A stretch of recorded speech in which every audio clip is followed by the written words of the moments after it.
These are a couple of flash data packs that I've built for the Psion Organiser 2, and one of these works fine. The other one, not really sure.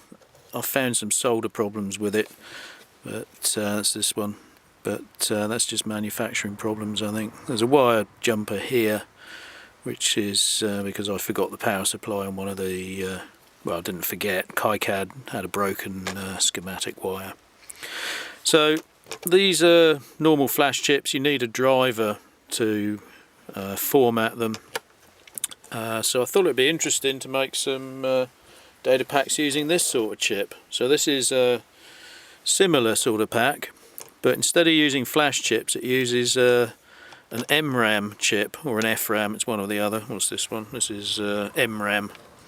So that's a sort of magneto random access memory. So there's a few differences. This flash chip pair here, they run off 5 volts, which is good because that is the supply that the organiser runs off.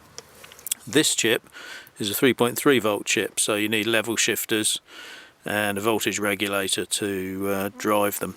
You can see I've got some sort of problems here with this board. It is a prototype.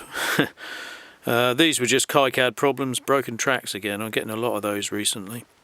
And you need a different segmentation or segment chip there. So that's an 8-bit chip because this is quite a large memory chip.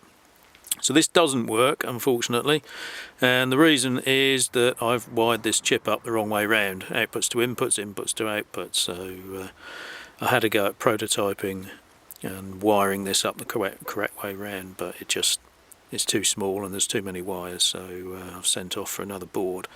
So I'll take the memory chip off here and put it on the new board when it arrives.